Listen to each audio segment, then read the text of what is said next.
Hi guys, welcome back. I am Vivek Singhal from tradingwithvivek.com। और आज है सैटरडे इवनिंग को हम हमेशा अपनी लाइफ को बेटर करने की बात करते हैं, इस लाइफ को और अच्छा करने की बात करते हैं। आज के दिन हम स्टॉक मार्केट की बातें कम करते हैं, लेकिन आज का एक जो टॉपिक है वो मेरे माइंड में आया कि मैं आप सबके साथ शेयर करूं। तो आज का टॉपिक है कि मैं YouTube पर क्यों हूं, मैं YouTube वीडियोस क्यों बनाता हूं। तो मैं आज अपने मन की सारी बात आपके सामने रखना चाहता हूं कि मैं YouTube पर क्यों हूं। मैंने इस बारे में समटाइम्स जरूर जिक्र किया। आपने जो पर्सनलाइज क्लासेस होती हैं उनमें बहुत बार मैं इन बातों का जिक्र करता हूं, लेकिन YouTube पर मैंने इन बातों का कभी जिक्र शायद नहीं किया। तो मैं आपको दो तीन चीजें बताना चाहता हूं।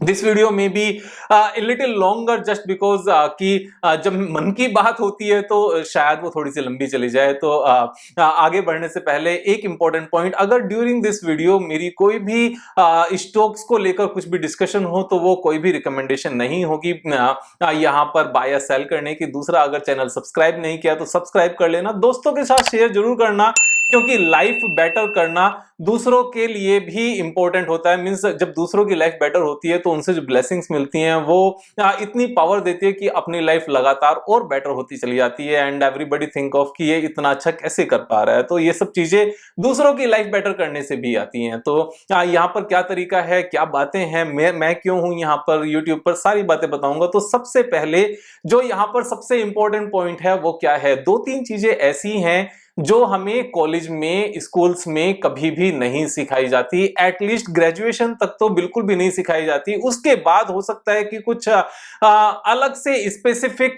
कोर्सेज हो एमबीए इंस्टीट्यूट्स में, वो एक अलग बात है। लेकिन ग्रेजुएशन तक, पोस्ट ग्रेजुएशन तक, अदर देन एमबीए इंस्टीट्यूट्स और स्पेसिफिक कोर्सेज, जो जनरल अपनी एजुकेशन सिस्टम है, एकेडमिक एजुकेशन सिस्टम है, उसमें कुछ भी नहीं सिखाया जाता। दो तीन चीजें। Number one, money management. जैसे पैसा कमाते कैसे हैं ये तो हम लगातार पढ़ते हैं, लेकिन उस पैसे को कमाने के बाद क्या करना है, कितना खर्च करना है, कितना स्पेंड करना है, कितना किसको देना है, उसको इन्वेस्ट कैसे करना है, उसको फिर इन्वेस्ट करके और बढ़ाना कैसे है, वो सब चीजें कहीं नहीं सिखाई जाती। ये इतना बड़ा एक इंपॉर्टेंट पॉइंट है कि गवर्नमेंट को इस पॉइंट पर इमीडिएटली सोचना चाहिए, क्योंकि इस पॉइंट को सोचने या इंप्लीमेंट करने के लिए ना तो किसी तरह की पॉलिटिक्स बीच में आएगी, ना कोई धर्म बीच में आएगा, ना इस बात से फर्क पड़ेगा कि हम हिंदू हैं, मुस्लिम हैं, सिख हैं, क्रिश्चियन हैं, या फिर जैन हैं, या फिर हम किसी भी धर्म के हैं, कोई फर्क नहीं पड़ता।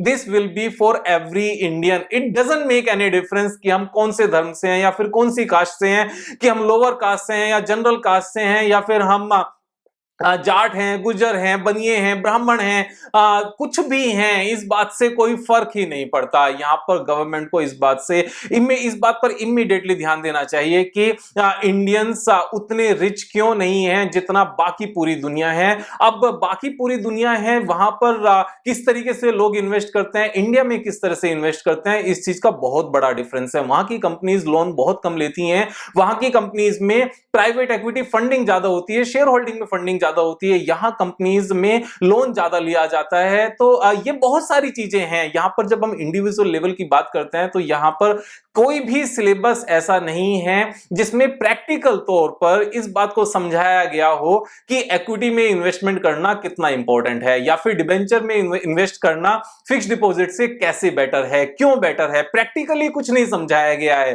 थियोरेटिकल पॉइंट समझाए गए हैं कि डिबेंचर किसे कहते हैं, फिक्स डिपॉजिट किसे कहते हैं, इक्विटी किसे कहते हैं, लेकिन उस थियोरेटिकल पॉइंट्स का करना क्या है। थियोरी तो कोई भी किसी भी बुक में पढ़ के काम कंप्लीट कर सकता है, लेकिन थियोरेटिकल पॉइंट्स को इंप्लीमेंट कैसे करना है, with examples, with success stories, with case studies, it is nowhere has been discussed in any of the books in academics. तो यहां पर ये इतना बड़ा एक लैक है। मींस चाहे वो सीबीएसई बोर्ड हो, चाहे यूपी बोर्ड हो, चाहे राजस्थान बोर्ड हो, चाहे एमपी बोर्ड हो, चाहे आईसीएसई हो, आईबी का मुझे बहुत ज्यादा पता नहीं है। मे बी नेक्स्ट ईयर मेरी बेटी आईबी में एडमिशन लेगी, स्कूल चेंज करेगी, तो शायद यहां पर उसको शायद पता चलेगा, then I will come to know. मैंने बहुत ज्यादा उस चीज पर सर्च नहीं किया, लेकिन मेजॉरिटी ऑफ इंडियंस जिन सब्जेक्ट को लेकर पढ़ते हैं वहां पर बच्चों को कुछ भी नहीं पता होता। जब नौकरी लगती है तो नौकरी लगने के बाद में जब फर्स्ट सैलरी आती है उनको नहीं पता होता कि उसे सैलरी का करना क्या है। Few are spending on buying expensive phones, few are spending that money on making down payment और फॉर कार, फॉर हाउसेस, कि भाई अब आपकी शादी हो जाएगी तो आपने एक घर लेना है। घर कैसे लेना है कि ठीक है 20 लाख रुपए जोड़ लो, 20 लाख रुपए इकट्ठे करो डाउन पेमेंट के लिए, बाकी 80 लाख रुपए की ईएमआई बनाओ। 80,000 की ईएमआई बनेगी, आपको 1.5 लाख रुपए सैलरी आती है, बचे हुए अपने खर्चे चलाना, यानी कि अगले 20 इयर्स के लिए बंद गए। जबकि इसी चीज को अगर इक्विटी में इन्वेस्ट करके एक बार अलग अलग कॉम्बिनेशंस बनाकर देखा जाए कि अगर 5 इयर्स हम रेंट पर रहें और 10 इयर्स अगर हम रेंट पर रहें और उसके बाद में अगर हम घर लें तो क्या इंपैक्ट निकल कर आएगा। मैंने इस चीज को लेकर वीडियो बनाई थी, मैं डिस्क्रिप्शन बॉक्स में इसका लिंक डाल दूंगा। लेकिन ये चीजें मेरी वीडियो बनाने के बदले अगर स्कूल्स में हो तो every kid will learn all these things. यहां पर ये चीज मिसिंग है। अब जब ये चीज मिसिंग है तो ये किसकी जिम्मेदारी है कि इन चीजों को बच्चों को सिखाया जाए, इन बातों को। जो बच्चे बड़े हो गए हैं, नौकरी करनी शुरू कर दी है, मेरे जैसे 40 साल के हो गए हैं लेकिन अभी तक इन्वेस्टमेंट शुरू नहीं की, इक्विटी का पता भी नहीं है। इक्विटी से डर लगता है। डर हर उस चीज से लगता है दोस्त जिस चीज का हमें नहीं पता होता। जैसे फॉर एग्जाम्पल छिपकली से बहुत ज्यादा डर लगता है, जहरीली होती है, पास में आके काट लिया तो छिपकली के दांत ही नहीं होते। लेकिन ये पता कैसे चलेगा कि छिपकली के दांत ही नहीं होंगे? जब हम इस चीज को समझेंगे, पढ़ेंगे इस बारे में। छिपकली के दांत ही नहीं होते, वो काट ही नहीं सकती। स्नेक के टीथ होते हैं, वो बाइट कर सकता है, छिपकली बाइट नहीं कर सकती, वो सिर्फ निगल सकती है। अब इंसान को तो नहीं निगल पाएगी ना, एक छोटी सी छिपकली जो घर में रहती है। तो यहां पर सेम चीज इक्विटी मार्केट के बारे में है। इक्विटी मार्केट से हर किसी को डर लगता है। क्यों? क्योंकि इसके बारे में पढ़ा नहीं होता, समझा नहीं होता। अगर पढ़ा है तो कुछ बच्चों ने अपनी ग्रेजुएशन की बीबीए के या एमबीए के कोर्स में थोड़ा बहुत थियोरेटिकल पॉइंट ऑफ व्यू से पढ़ा है, but how to make money, real money in the market, it has never been discussed. किसी भी इंस्टीट्यूट में, किसी भी कॉलेज में, किसी भी स्कूल में इन सब चीजों की बातें नहीं होती। क्या बातें होती हैं? सिर्फ और सिर्फ इंजीनियरिंग करने की बातें होती हैं, सिर्फ और सिर्फ अकाउंटिंग की बातें होती हैं, यानी कि एक सैलरीड पर्सन बनाने की नौकरी होती है। अब सैलरीड में भी सीईओ बनाने की बातें नहीं होती है, एक्चुअल में एकेडमिक तक कहीं भी नहीं होती। और अगर कोई सीईओ बन भी गया तो उसने ऑफिस में तो अच्छा परफॉर्म किया, लेकिन जो पैसा कमाया उसने एज ए ह्यूज सैलरी, जैसे सुंदर पिचाई या फिर टिम कुक, अगर हम बड़े बड़े लोगों की बात करने लगे, सत्या नडेला, या फिर जो अपने टाटा सन्स के अभी कृष्णन जो सीईओ बने हैं, जो पहले टीसीएस के सीईओ थे, इनके पास जो बड़ी सैलरी आती है, इस सैलरी को कैसे इन्वेस्ट किया जाए ये यंग एज में नहीं सिखाया जाता, कभी भी नहीं सिखाया जाता। बहुत सारे मेरे पास स्टूडेंट्स आते हैं जो मुझसे बहुत ज्यादा एज में बड़े हैं और वो फर्स्ट टाइम इन्वेस्ट कर रहे होते हैं। तो ये चीजें अगर लेकिन कॉलेज स्कूल्स में सब सिखाई जाएंगी तो सबको पता होगा कि आने वाले जो पैसे आएंगे, जो इनकम आएगी, उसको इन्वेस्ट कैसे करना है। माँ बाप को डर लगता है कि अपना बच्चा स्टॉक मार्केट में ना फंस जाए। क्यों? क्योंकि माँ बाप ने कभी नहीं सीखा और बच्चों ने भी कभी नहीं सीखा। तो जब दोनों ने ही नहीं सीखा और साथ में ये माँ बाप ने देखा था कि उनके भाई ने शुरू किया था और उनका काफी नुकसान हो गया था, तो यहां पर सेम डर उनको लगता है कि बच्चा भी गलत रास्ते पर ना चल पड़े। गलत रास्ता हर रास्ते गलत रास्ता होता है अगर हम उस रास्ते के बारे में नहीं पता है। अंधेरे में चल के तो फिर ठोकर ही लगेगी ना, लेकिन अगर हम समझदारी से सीख कर करें तो वो चीजें अच्छी हो जाती हैं। लेकिन कॉलेज में ये चीजें नहीं सिखाई जाती। मेरी सारे कॉलेज, इंस्टीट्यूट्स, एकेडमिक्स, सारे बोर्ड के जो चीफ मेंबर्स हैं, सीएम, पीएम और जितने भी बड़े बड़े लोग हैं, सबसे एक मेरी अपील है कि मेरी इस बात पे थोड़ा सा ध्यान दिया जाए। अगर हिंदुस्तान में पर कैपिटा इनकम को बढ़ाना है, और जब पर कैपिटा इनकम बढ़ेगी हर इंडियंस की, जो $2,000 के आसपास है, अमेरिकन की $70,000 के आसपास है, जो 35 गुने का जो गैप है, एवरेज अमेरिकन एवरेज इंडियन से 35 गुना, 35 टाइम्स रिच है। अगर इस गैप को खत्म करना है तो यहां पर फाइनेंशियल मार्केट की प्रैक्टिकल नॉलेज देनी जरूरी है, यहां पर ये क्लासेस देनी जरूरी हैं। अब इस चीज को जब तक वहां पर नहीं किया जाता तब तक हम जैसे, मुझे तो ऐसा फील होता है कि this is my responsibility, this is my duty कि मैं जितने भी लोग हैं उन सबको ये एजुकेशन दूं। अब इस एजुकेशन को देने का क्या सोर्स है? यूट्यूब, ट्विटर, फेसबुक, ये इतने स्ट्रॉन्ग सोर्स हैं कि कोई ना कोई इंसान इन तीनों सोशल मीडिया में से किसी ना किसी एक के टच में जरूर है। कोई फेसबुक पर ज्यादा कंफर्टेबल है, कोई ट्विटर पर ज्यादा कंफर्टेबल है, कोई यहां पर यूट्यूब पर ज्यादा कंफर्टेबल है। इसीलिए मैंने यूट्यूब से स्टार्ट किया, फिर ट्विटर मैंने थोड़ा सा एक्टिव होना शुरू किया। Now I will start being active on Facebook as well, उसके बाद में इंस्टाग्राम, जिससे जो जहां भी कहीं पर यूज कर रहा है तो उसको ये फाइनेंशियल एजुकेशन मिल सके। वैसे भी एक और इंपॉर्टेंट पॉइंट होती है, जब एक ही चीज को बार बार सामने लाया जाता है तो उसको पढ़ने का मन करता है, और जब उसको पढ़ लेते हैं फाइनली तो अचानक से लगता है कि यार आज तक क्यों नहीं पढ़ा, शायद आज तक का किस्मत अच्छी नहीं थी इसलिए हमने नहीं पढ़ा। अब किस्मत की बात जहां तक आती है, इस बारे में भी कभी भी किसी स्कूल कॉलेज या किसी भी इंस्टीट्यूट में नहीं पढ़ाया जाता। इवन इस बात को एमबीए इंस्टीट्यूट में भी नहीं पढ़ाया जाता। इवन इस बात के कोई स्पेसिफिक कोर्सेज भी नहीं है।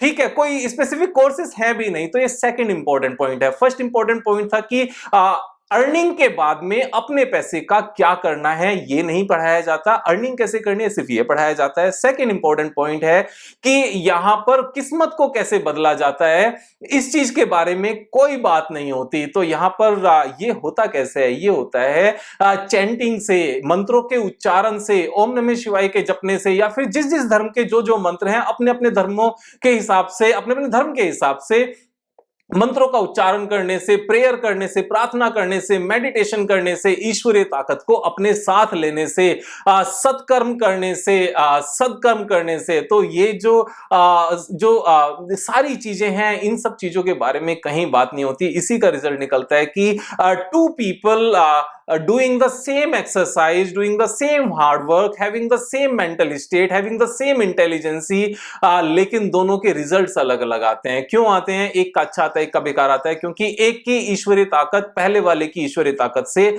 ज्यादा पावरफुल होती है, ज्यादा स्ट्रांग होती है, उसके पास ज्यादा वरदान होते हैं, ज्यादा ब्लेसिंग्स होती हैं। अब अगर इन बातों के बारे में जनरल पब्लिक तक बहुत ज्यादा लोग नहीं पहुंचा रहे हैं तो फिर किसी का तो यहां पर रिस्पॉन्सिबिलिटी है कि इस काम को किया जाए। So I am taking that responsibility कि यहां पर स्टॉक मार्केट के साथ में जो ये ईश्वरीय ताकत का जो एक बहुत इंपॉर्टेंट रोल है हमारी लाइफ में, इस चीज को किया जाए। अब बहुत बार ये क्वेश्चन आता है, विवेक भाई इस चैंटिंग में क्या रखा है? मैंने तो बहुत ज्यादा इसकी पावर को नहीं देखा, क्या हमने प्रैक्टिस की? बहुत बार ऐसा होता है कि जब तक हम किसी काम को नहीं करते उसका रिजल्ट नहीं आ सकता। जब तक रिजल्ट नहीं आ सकता हम उस चीज को महसूस नहीं कर सकते, और क्योंकि रिजल्ट बिना किए नहीं आएगा तो हम उस काम को करते नहीं है। तो एक मैंने कहानी सुनी थी बचपन में क्या, जब काफी बड़ा हो गया था तो I was in 7th 8th class that time. तो जब ये कहानी सुनी थी कि एक मेंढक था जो कुएं के अंदर रहता था। एक बाहर से मेंढक कुएं के अंदर गया और बोला कि इस कुएं से ये एक कुआं जो होता है जिसमें पानी होता है, तो इस कुएं से बाहर एक बहुत बड़ी दुनिया है। तो जो नीचे अंदर कुएं के अंदर मेंढक बैठा हुआ था, फ्रॉग, उसने बोला कि नहीं, ऐसे कैसे हो सकता है, बाहर दुनिया होती है, दुनिया तो यही है। कि नहीं, इससे बाहर बहुत बड़ी दुनिया है। तो नीचे बैठे हुए मेंढक ने बोला कि मुझे दिखाओ। कि उसके लिए आपको बाहर चलना पड़ेगा। बाहर चलने के लिए आपको जितने स्टेप्स हैं नीचे से लेकर कुएं से बाहर तक के लिए इतने स्टेप्स जाने पड़ेंगे, तब आपको वो दुनिया नजर आएगी। तो नीचे बैठे हुए मेंढक ने बोला नहीं, मुझे यहीं पर दुनिया दिखाओ, तब मैं विश्वास करूंगा, फिर आपके साथ जाऊंगा। अब नीचे बैठकर तो दुनिया नहीं देखी जा सकती ना। उस दुनिया को देखने के लिए पहले इतने सारे स्टेप्स लेने पड़ेंगे, उस लेवल तक पहुंचना पड़ेगा, तब आपको वो दुनिया नजर आएगी। सेम चीज यहां पर चैंटिंग, मेडिटेशन, प्रेयर, इन सब चीजों में होती है। अगर इन सब का इंपैक्ट देखना है सीरियसली लाइफ में तो पहले करना ही पड़ेगा। ये यहां पर इसका दूसरा कोई सॉल्यूशन है नहीं। कोई ऐसा जादू नहीं कर सकता कि आपकी किस्मत में, आपकी लाइफ में सीधा ऐसे आशीर्वाद दे, क्योंकि उतने बड़े यहां पर योगी आज की डेट में बचे नहीं हैं, और अगर हैं तो वो जनरल पब्लिक के साथ रहते नहीं हैं। तो यहां पर means I am trying to have a connect, to make a connect with you guys to the super natural power. की ये सुपर नेचुरल पावर कहीं ना कहीं काम करती है, क्योंकि जब एक पैसा कमाने वाला इंसान बाकी बातें करता है तो शायद उसको चीजें समझ में आती है। लेकिन अगर मैं अभी यहां पर डिफरेंट कपड़े पहनकर आकर अगर बातें करूंगा तो आधे लोग तो वीडियो को देखेंगे भी नहीं, क्योंकि उनका मन ही नहीं है उन सब बातों में जाने का। लेकिन प्रैक्टिकलिटी क्या कहती है? प्रैक्टिकलिटी यही कहती है कि अगर 1 घंटे 1 आवर डेली चैंटिंग करके देखोगे, और इस काम को आप 3 महीने करके देखोगे, 4 महीने करके देखोगे, उसके बाद अगर इंपैक्ट नहीं आएगा ना, तब ये बात होगी कि ये बात गलत थी। लेकिन अगर हम बिना कहे, बिना किए अगर इस बात को कहते रहेंगे कि नहीं चैंटिंग में कुछ नहीं रखा, तो फिर ये एक गलत बात है। मींस प्रैक्टिकलिटी बहुत दूर है हमसे उस केस में। प्रैक्टिकलिटी उसी चीज को कहती है कि पहले करके देखो, उसके बाद पता चलेगा रिजल्ट आएगा या नहीं आएगा। पहले ट्रेड लेंगे तभी तो पता चलेगा कि प्रॉफिट होगा या नहीं होगा, ऐसे तो कैसे पता चलेगा। और ऐसे पता करने के लिए तो बहुत सारे प्रूफ है ना कि सेंसेक्स 100 पॉइंट से स्टार्ट हुआ था, 50,000 है, 500 टाइम्स हुआ है, but nobody believe in it. फिर भी उसके बाद यही कहा जाता है कि ये एक जुआ है, सट्टा है। कैसे सट्टा है? अगर 40 साल में कोई चीज 500 टाइम्स हो सकती है, 40 इयर्स में 500 टाइम्स, और इस बीच में क्या कुछ नहीं हुआ, कितनी गवर्नमेंट चेंज नहीं हुई, कितनी कंट्रीज में कितनी वॉर्स नहीं हुई, और क्या टेक्नोलॉजी चेंज नहीं हुई, पूरा जनरेशन चेंज हो गई, लेकिन consistently every dip is a buying opportunity हमेशा ऊपर जाती है। तो जब ये चीज वेल प्रूवन है, सेम चीज जो प्रेयर वाली चीजें हैं ये गीता में भी लिखी है, और यहां पर कुरान में भी लिखी है, गुरु ग्रंथ साहिब में भी लिखी है, बाइबल में भी लिखी है, इन सब चीजों का जिक्र सब जगह है। ऐसी बात नहीं है कि पहले डिस्कस नहीं किया गया। हमारे दादा दादी ने भी इन चीजों का जिक्र किया, हमारे गुरुओं ने भी इन चीजों का जिक्र किया, लेकिन हम विश्वास नहीं करते क्योंकि अपनी पर्सनल लाइफ में हमने उसका इंपैक्ट नहीं देखा। पर्सनल लाइफ में अगर इंपैक्ट देखना है तो ये मेंढक वाली मेरी बात का ध्यान रखना, जब तक करेंगे नहीं तब तक पता नहीं चलेगा, बिल्कुल पता नहीं चलेगा। तो ये सेकंड इंपॉर्टेंट पॉइंट था जो स्कूल्स कॉलेजेस में नहीं सिखाया जाता, and I am here on YouTube to remind you about all these things, to give you the clarity about all these small topics, कि जिससे आप अपनी इन चीजों को बेटर बना सको। थर्ड इंपॉर्टेंट पॉइंट है, nobody talk about the time management। Time management की बातें कभी भी स्कूल्स तक कभी नहीं की जाती। No one talk about the time management. Time management एक ऐसी चीज है, टाइम एक ऐसी चीज है जो मुकेश अंबानी जी के पास भी इतना ही है, और मंदिर के बाहर किसी जिसके बस की कमाना नहीं है, जो शरीर से बेकार है, या जो बहुत ज्यादा गरीब है, जो सड़कों पर बैठकर दूसरों की हेल्प के ऊपर डिपेंडेंट है, उनके पास भी उतना ही है। ईश्वर ने टाइम सबको बराबर दिया है। यहां पर सीईओ के पास भी उतना ही टाइम है, सचिन तेंदुलकर के पास भी उतना ही टाइम है, और जो गली में क्रिकेट खेल रहे हैं उनके पास भी उतना ही टाइम है, और जो सीईओ के जो लोएस्ट लेवल पर एम्प्लॉइज काम कर रहे हैं किसी कॉर्पोरेट ऑर्गेनाइजेशन में, उनके पास भी उतना ही टाइम है। तो यहां पर टाइम मैनेजमेंट के बारे में कोई बात नहीं करता। इसीलिए मैं time to time Saturday evening with Vivek की जो अपनी सीरीज है, जिसमें मैं सैटरडे को एक वीडियो बनाता हूं, जैसे आज की ये वीडियो है, तो यहां पर मैं इसके बारे में लगातार इसीलिए बातें करता हूं क्योंकि अगर ये बातें हम नहीं करेंगे तो कौन सिखाएगा। यहां पर ये बातें सिखाना बहुत जरूरी है। तो ये 3 सबसे इंपॉर्टेंट पॉइंट्स हैं कि मैं यहां पर यूट्यूब पर हूं। जो मेरी विश है वो विश ये है कि कम से कम 3 करोड़ फैमिलीज का पोर्टफोलियो जब तक मैं जिंदा रहूं तब तक 100 करोड़ का होना चाहिए यहां पर। तो अगर ये 3 करोड़ फैमिलीज का पोर्टफोलियो 100 करोड़ के आसपास हो जाता है तो ये बहुत बड़ी एक अमाउंट निकल कर आती है। ये एक्चुअल में जब आप मल्टीप्लाई करके देखोगे तो आपको पता चलेगा कि कितनी बड़ी फिगर निकल कर आती है। और ये सपना जो है, जो ये ड्रीम है, जो ये देखा गया, जो मन किया, जब मैंने ये उससे पहले नहीं था। जब मैंने YouTube वीडियोस बनानी शुरू की थी, ये उसके बाद में आया। चीजें इवॉल्व होती हैं, बहुत सारी चीजें नई निकल कर आती हैं। जब लोगों का प्यार मिलता है तो चीजें और अच्छी हो जाती हैं। बहुत बार दुख भी होता है जब एक ही मिस्टेक को कोई भी व्यूअर बार बार रिपीट कर रहा होता है और बार बार ट्विटर पे भी डाल रहा होता है। जैसे कल मैं थोड़ा सा सैड हो गया था इस बात को लेकर, लेकिन सैड होना नहीं चाहिए था, क्योंकि अगर हम 1 लाख लोग हैं, 2 लाख लोग हैं, और 2 लाख में से अगर 2000 अभी भी ना समझी कर रहे हैं, उस चीज को नहीं समझ पा रहे हैं, तो क्या कर सकते हैं? उसमें कोई कुछ नहीं कर सकता यहां पर।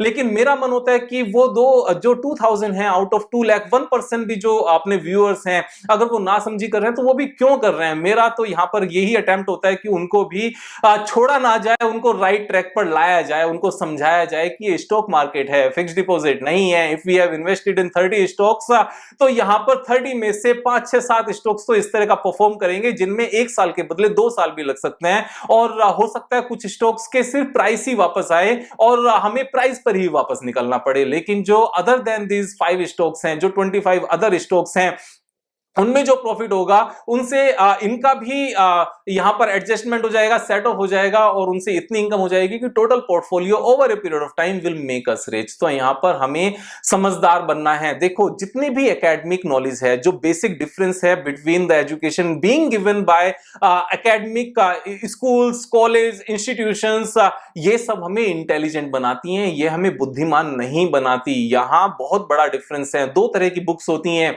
एक जो एकेडमिक एकेडमिक बुक्स होती हैं, ध्यान से समझना, ये पेरेंट्स के लिए भी है, बच्चों के लिए भी है, वर्किंग क्लास के लिए भी है, सबके लिए है।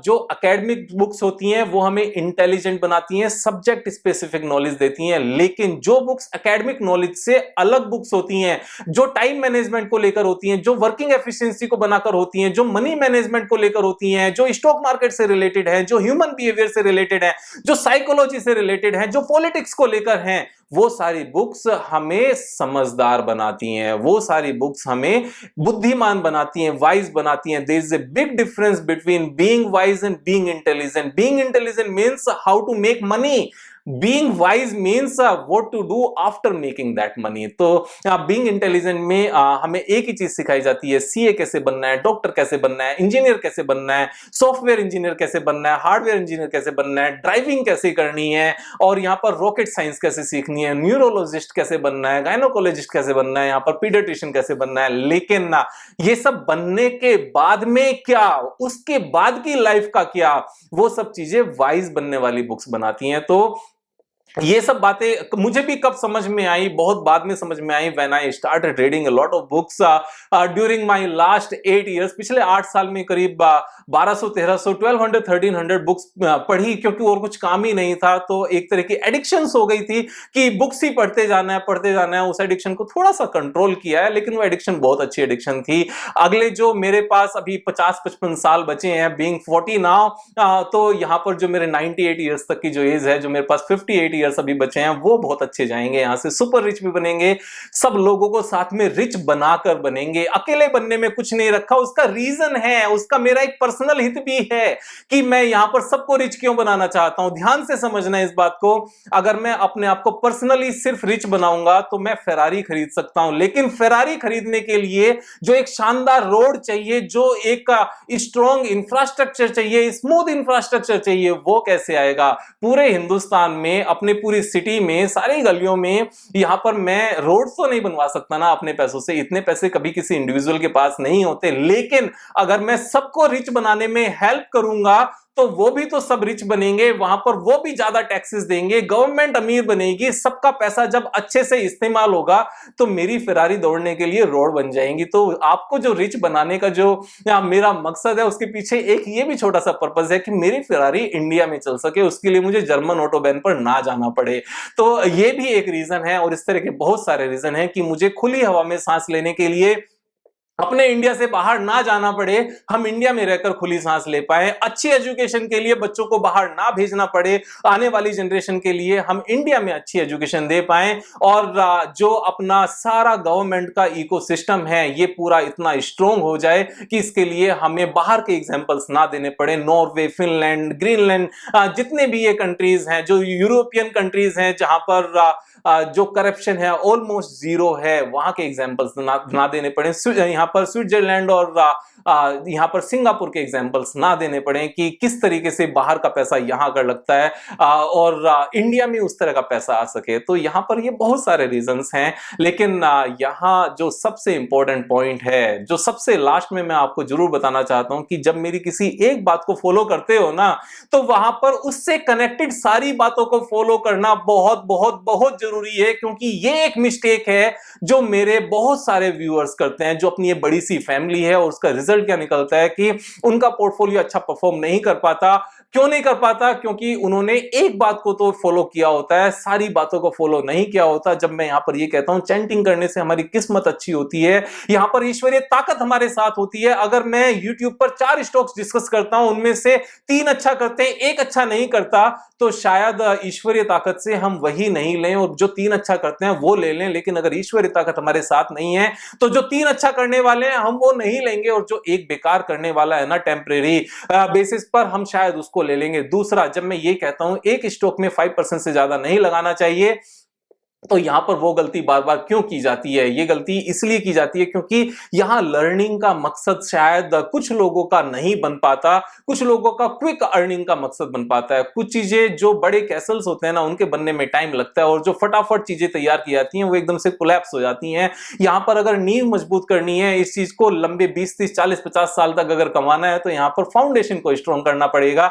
ये सारी जो फर्स्ट 3 पॉइंट्स थे वो स्कूल्स में नहीं सिखाए जाते।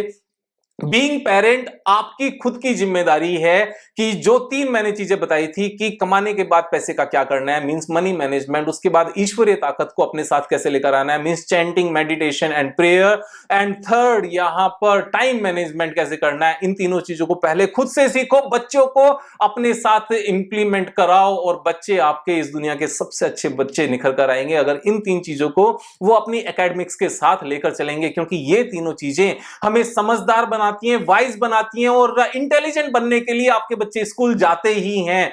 तो यहां पर जो इंसान इंटेलिजेंट और वाइज दोनों होते हैं वो इस दुनिया पर राज करते हैं, दुनिया उन्हीं की होती है। यहां पर वही बनने की जरूरत है। यहां पर हम हिंदुस्तान को ऐसा बनाएंगे जो पूरी दुनिया पर राज करेंगे। मैं यहां पर आप सबका साथ जल्दी से छोड़ने वाला नहीं हूं, क्योंकि ये मेरा भी एक सपना है कि हमारा हिंदुस्तान पूरी दुनिया पर राज करे। दुनिया पर राज करने का मतलब ब्रिटिश वे में नहीं है कि पूरी दुनिया हमारे रूल से चले, लेकिन यहां पर यह है कि हम सबसे दमदार हों, हमारी बात मानी जाए, सुनी जाए, समझी जाए, हमारे हक की बात को रखा जाए, और अगर हमारी बात को रखा ना जाए, जो हक की बात है, हम जबरन उसको अपने हक में ले सकें, क्योंकि वो हमारी चीज है, हमारी ताकत है, हमारा पैसा है, हमारी जमीनें हैं। तो यहां इन सब चीजों को ध्यान रखना है।